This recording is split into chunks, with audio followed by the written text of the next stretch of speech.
Hey there YouTube, this is Michael with Michael Mays Leatherworks, and I want to share with you the build process on the horseshoe coin pouch you see here on the screen.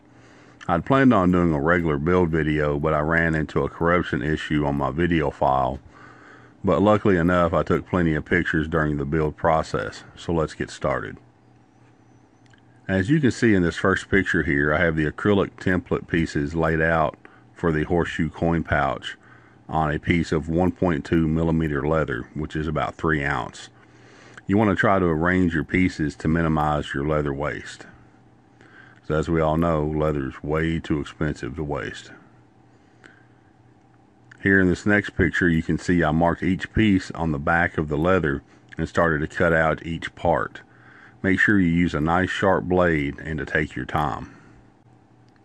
And now you can see that each template piece is cut out and ready for the next step, which will be dyeing. Now when dyeing your pieces, I find it useful to use an old newspaper or old magazines.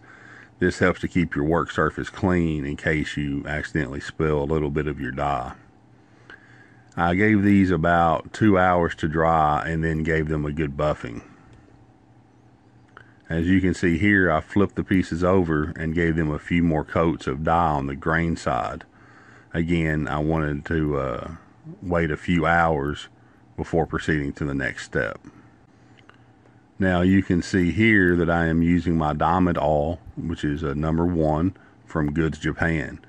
I scribed a faint line about 2 millimeters in from both long sides of the gusset. I then used my number 8 diamond chisel. The number 8 means you get 8 stitches per inch, and started making my holes at about a 45-degree angle. I'm doing this on a poly cutting board to protect the edge of my tools. I have now taken the small rectangular piece of the gusset, and using contact adhesive, I glued it grain side to grain side with the larger rectangular gusset. I then trimmed the excess using my X-Acto knife to make all the edges flush. Now the same process is done on the larger gusset with the rounded off ends.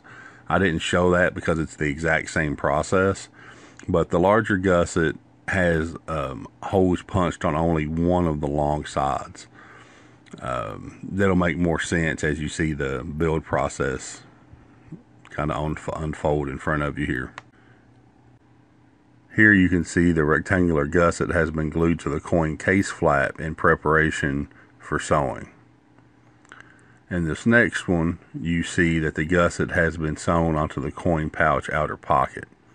Now one tip I can give you here is be very careful on how much force you put on your stitches when you're tightening them. You just want them to be snug. I actually made a bit of a mistake here and over tightened, and you can see how it kind of pulled the pieces in together. You want a nice 90-degree form between the two pieces here. So that was a lesson learned on putting a little too much, stress on those stitches. Now here you can see the long rounded gusset has been glued to the main body using contact adhesive. The acrylic template has markings that'll show you where to start and stop each of your stitching runs, so that you can make sure that they're going to be easy to line up after the fact. I then take the main body piece with the large gusset and flip it over. I then take the small leather tab and apply contact adhesive. As you can see, I put a needle through the center hole. That way when I put these two pieces together, I'm guaranteed a good lineup for the stitching holes. And here you can see that the coin pouch and the main body are ready to be sewn up. Now this is a close-up of the box stitch being done. If you've taken your time and you've lined up your holes properly when applying when gluing the two pieces together, sewing them together is pretty straightforward. But it is beneficial to use a diamond awl to go through the holes first at an angle to kind of open them up, because with this sewing technique there's a lot of friction on your needles. Now in this next picture, I'm doing the box stitching on the coin pouch section with the rectangular gusset to the other side of the main body. And as you can see here, now this is the finished product before it's been touched up. I still need to go through and apply some dye over the over where the stitching lines are, and still need to burnish my edges. And I use black thread on this, so going over it with dye is not going to affect the color of my thread at all. Now here you can see I did a little personalization. I used my HT POW laser engraver, and I engraved a small tribal flower on the back panel of the pouch. Going a step further, I added a little more personalization on the inside flap and put Michael May's Leatherworks there.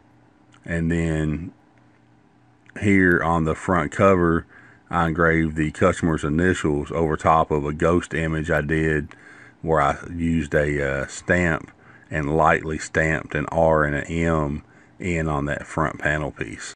So as you can see, the build process for this item, it's pretty straightforward. And if you don't know how to do the box stitch, this is a good project to learn it on. You end up doing the box stitch on 3 different sections, and by the time you get to the end of it, you'll notice that it's going a lot faster for you, and that you know how much tension to put on the stitch to keep from pulling it off. Now if you guys are interested in these templates, again, I did get this from AM Leathercrafts. I'll put a link to their webpage in the description below. But now, like I said in another video, and I'll actually put a link at the end of the video back to this one, I did do a review of the templates that I get from AM Leathercrafts, and if you have any questions about the quality of their templates or patterns, I encourage you to watch that video. It may help answer some questions for you. But if you guys have found this video useful, I'd greatly appreciate a thumbs up, and for you to subscribe. I have plans for some more leatherworking videos in the future. I appreciate you guys taking the time to watch. Have a great day. Thanks.